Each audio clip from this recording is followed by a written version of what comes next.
nga libri i Eksodit, kapitullin e 5.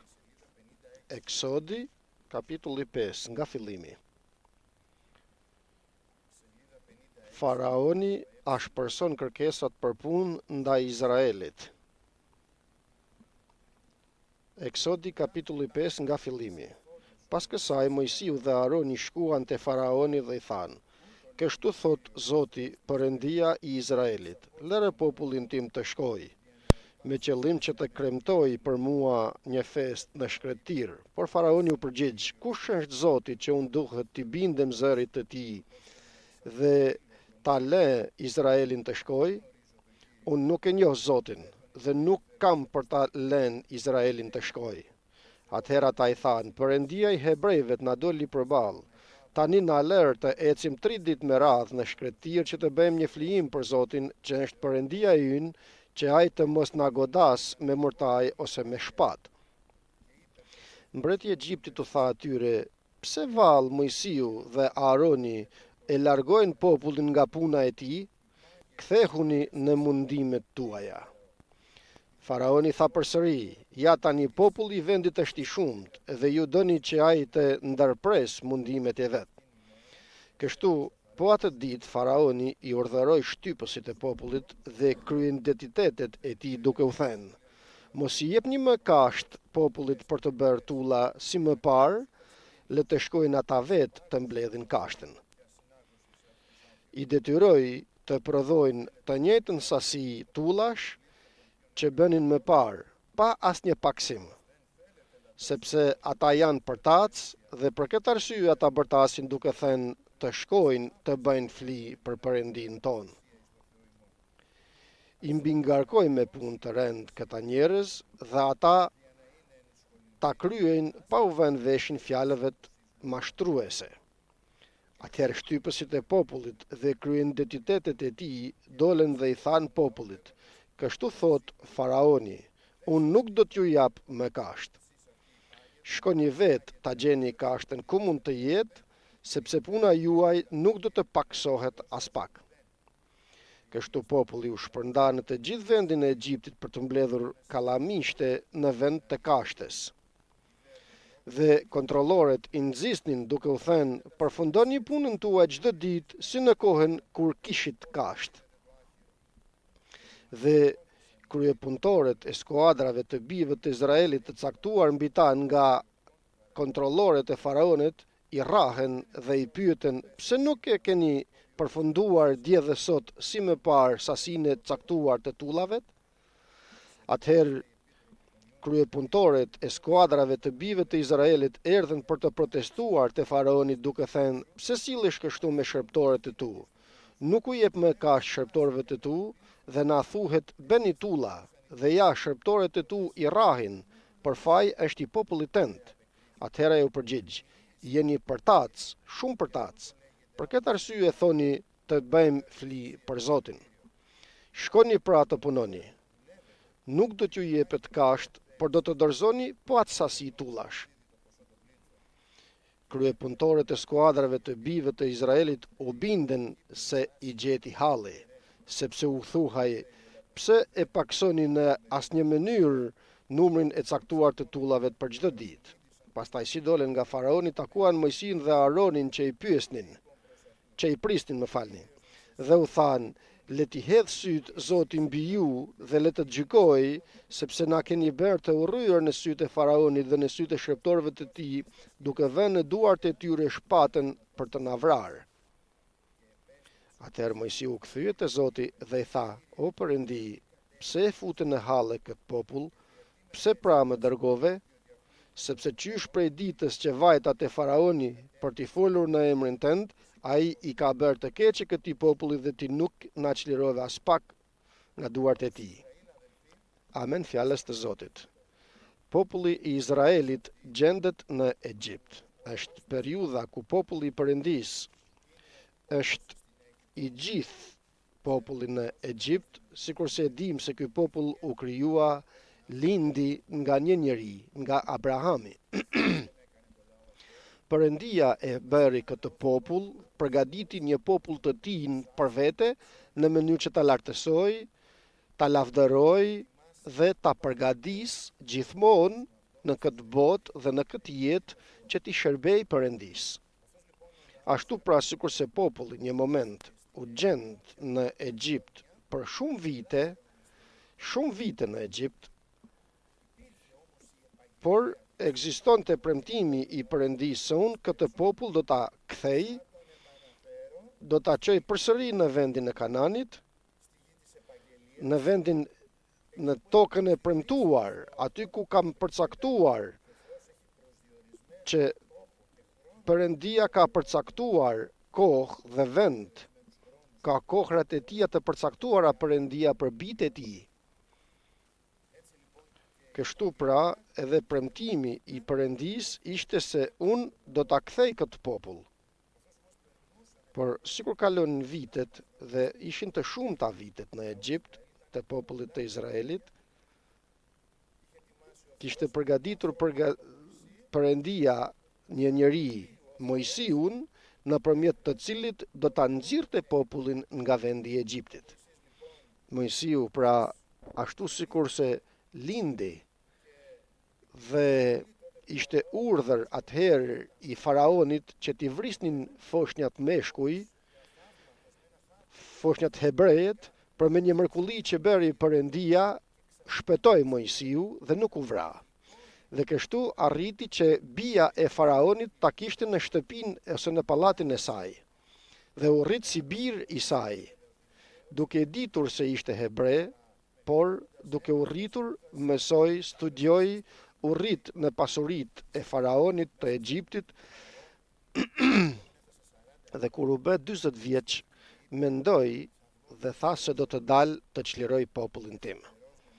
Erdhi koha të çliroj këtë popull sikur se Perëndia ka dhënë premtim, por nuk ishte ora e përshtatshme dhe tham se Perëndia ka orën e përshtatshme për të gjitha.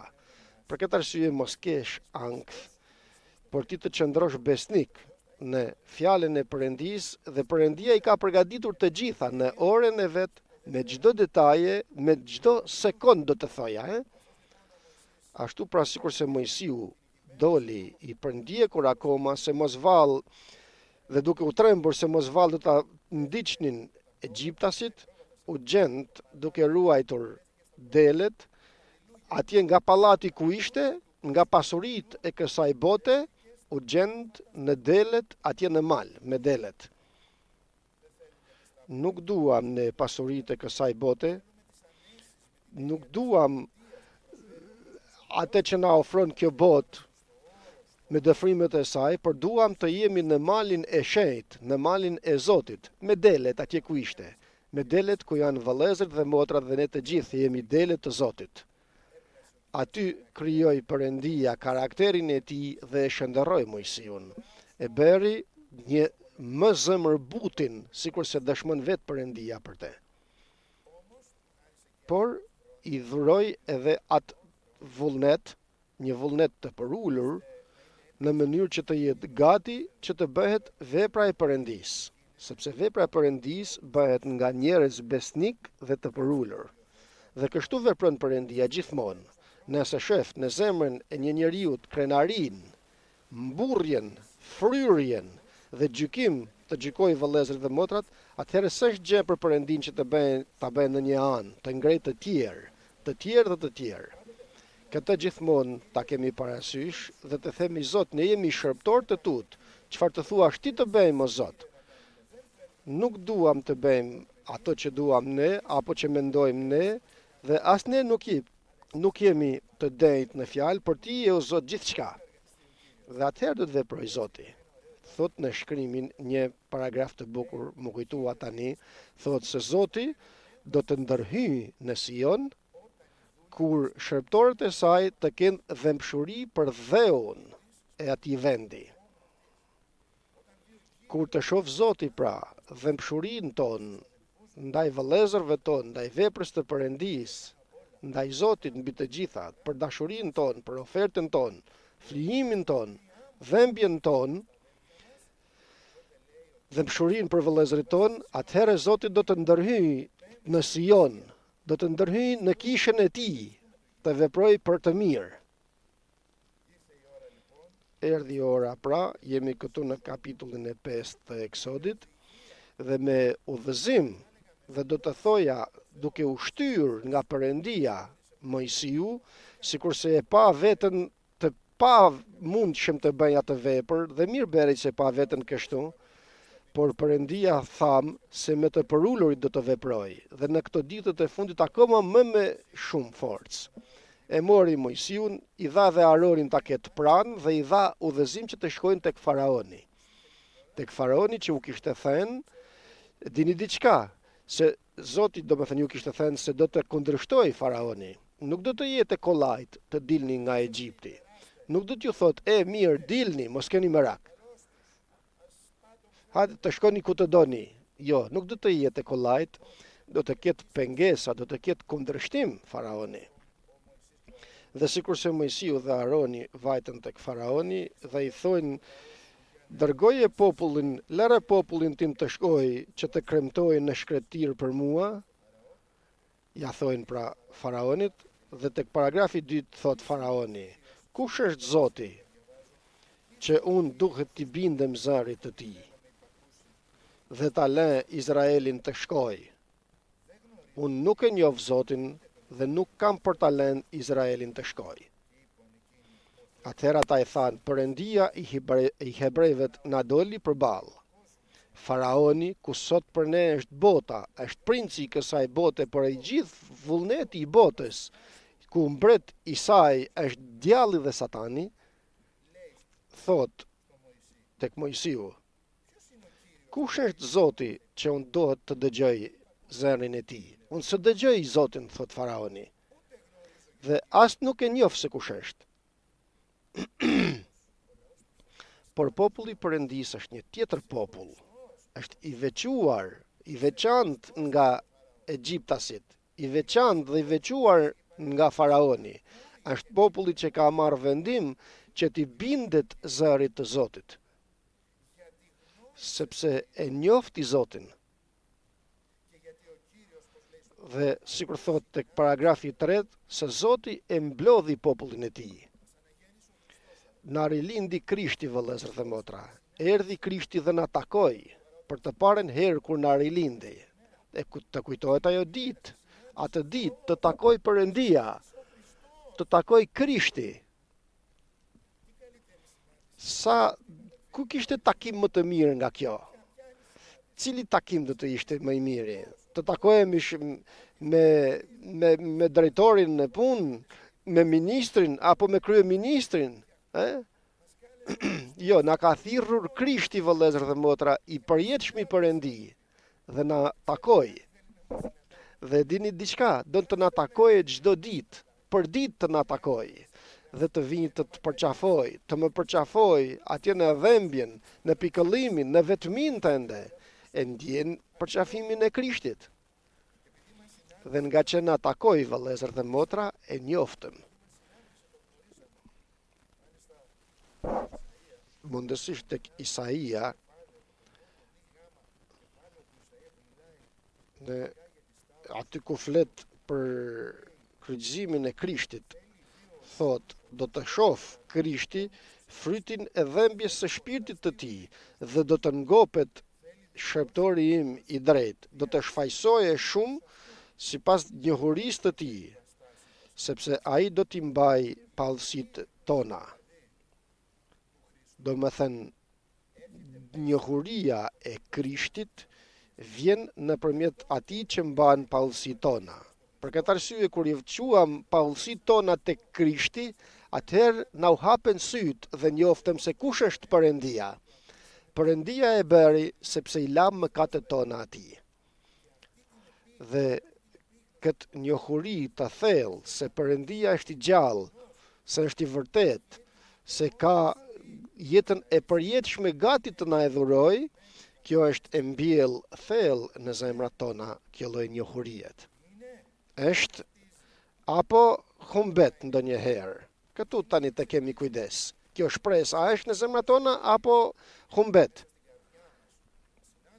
ashtu sikur se na takoi Krishti, e njoftëm atë dhe i bindemi, ftohemi tani si populli i Perëndis që t'i bindemi në gjithçka, t'i bindemi zërit të tij, t'i bindemi fjalës të tij të shkruajtur, zërit të frymës të shenjtë, në mënyrë që të mund të shijojmë të gjitha ato që ka përpara nesh Zoti deri në rrëmbimin e kishës, dhe në fund jetën e përjetshme, në përjetësi bashkë me Krishtin.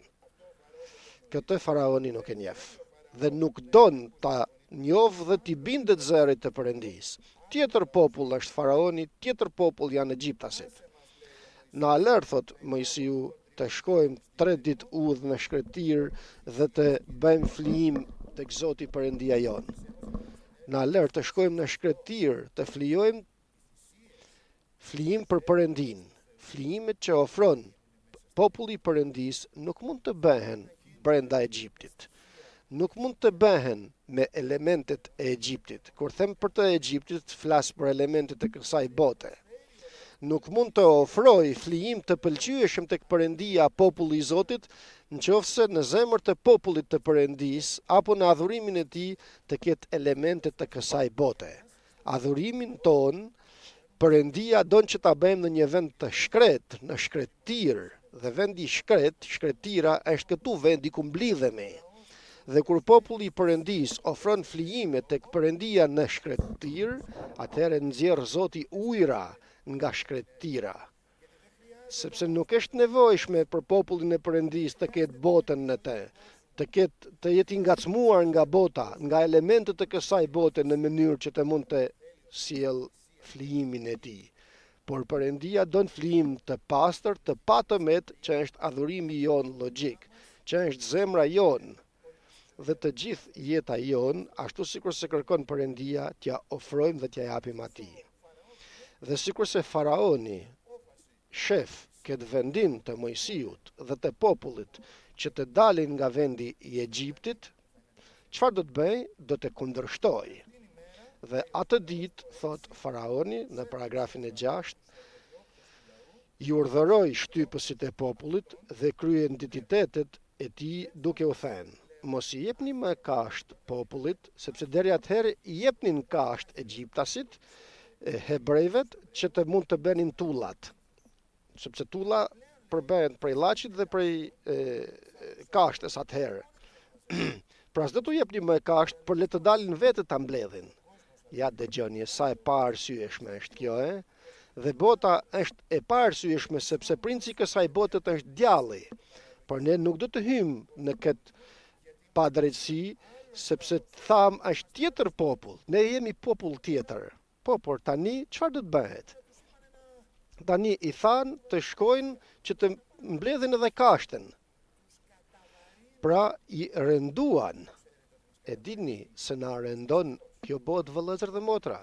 E ndjejmë, e shohim në punët tona, në shkollë fëmijët, të rinë në universitetet, kudo, në lagjen tonë ku jetojmë, në botë kudo, ekziston pikëllimi ose depresioni i djallit. Për mos ki frikë, Krishti është çlirimtari, vetëm të mos përshtjellohet populli i Perëndis në këtë zgjedhje të depresionit, sepse djalli u ofron kësaj bote këtë lloj depresioni.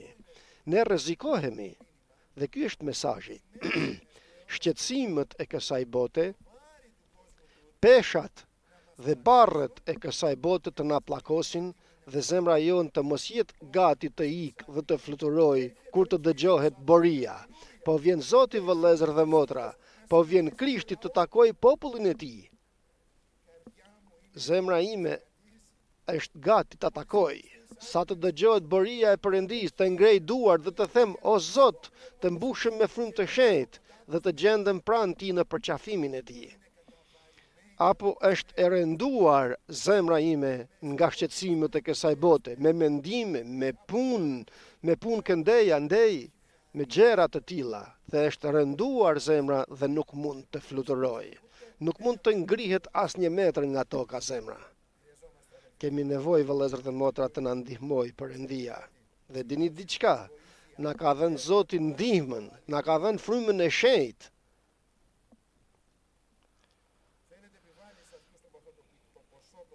do t'i jepni, nuk do t'i jepni kasht dhe nuk do të paksohet numri i tullave që prisnin përpara se sa ta mblidhin kashtën.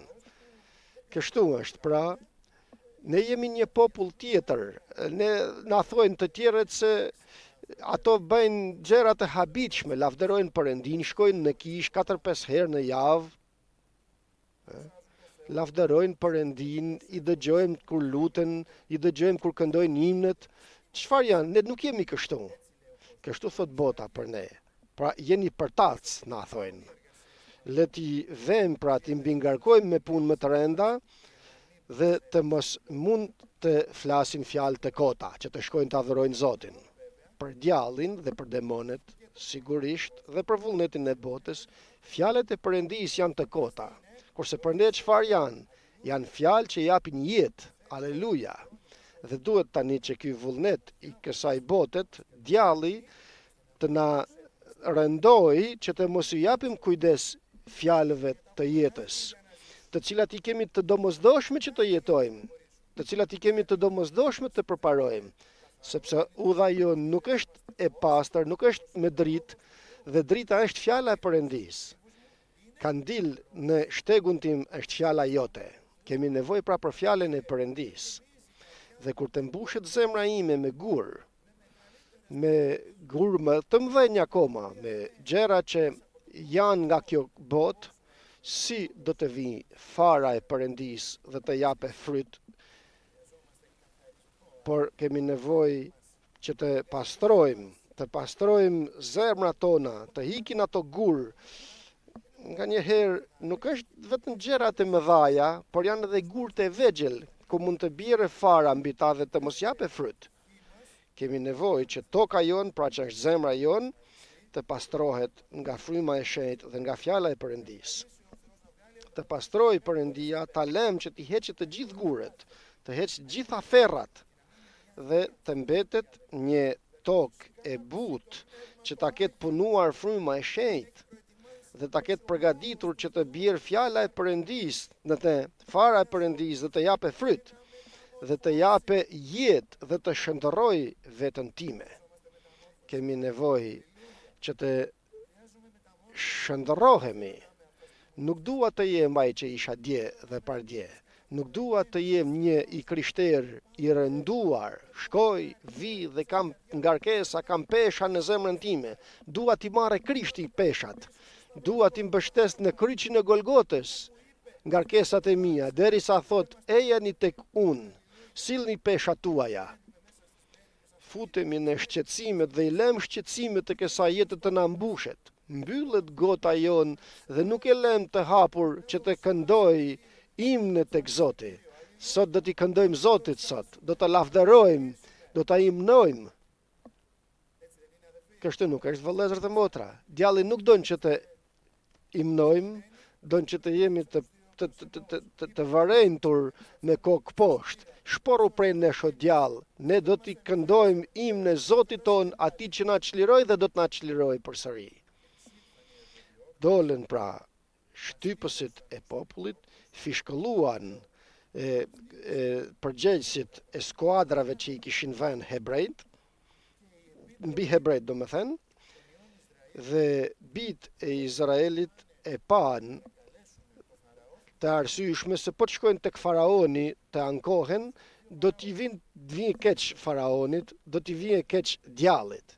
Djallit nuk i vjen keq. Djalli është vdekje prurës që nga fillimi, gënjeshtar dhe vrasës, sepse qëllimi i tij është të thotë gënjeshtra që të humbas dhe të zhduk njerëzit, edhe të krishterët akoma më tepër. Pra, ka urrëtie ndaj të krishterëvet. Dhe po mos kishim Krishtin, do të na kishte përpir, por kemi Zotin e plot fuqishëm dhe brenda nesh banon fryma e shenjtë dhe nuk mund të prek, mos ki frikë, por kundërshtoje, afrohu Perëndis dhe kundërshto djallin. Dhe kështu, sikur se vajtën përgjegjësit tek faraoni, jo vetëm që nuk i erdhi keq faraonit, por vazhdoi duke ju thënë, shkoni tani, punoni, sepse s'ka për t'ju dhënë kashta, sikur u jepej. Dhe pan veten e tyre bitë e Izraelit e gjetën vetën në hall. Dhe vërteta është se kur akoma dhe i krishteri mbushet me botën brenda tij, me gjërat e kotat të kësaj bote apo me shqetësimet e kësaj jete, vazhdon njeriu dhe nuk lulëzon, nuk jep fryt, vazhdon gjethja të bjerë dhe bëhet një njeri i cili është në një gjendje me të vërtet në hall. Dhe gjithë besoj, pak apo shumë, apo më të shumtit, kemi gjetur veten tonë në një pozicion të tillë, duke lënë gjëra të tilla në zemër të mbush zemrat tona probleme të ndryshme dhe i kemi lënë një vend të vogël Perëndis. Zoti nuk vjen me zor të mposhtë zemrën tonë, veç se nëse ja ofrojmë. Vetëm nëse ja ofrojmë Zotit. Ne lëm gjërat e kësaj bote dhe djalli gjen rast që të hedh gur dhe kështu shohim pa pritur veten tonë e gjejmë në hall. Çfarë do të bëjmë në atë moment? Do ta vëmë me Mojsiun dhe me Aaronin, sikur se bën këtu hebrejt, do ta vëmë me fatin tonë sikur bëjnë njerëzit. Jo, do ta vëmë me veten tonë dhe të themi: Zot, pendohem dhe kthehem tek ti. Pendohem dhe kthehem tek ti, o Zot. Nuk më kanë faj të tjerët, nuk kanë faj vëllezërit dhe motrat që janë rreth e qarkmejet.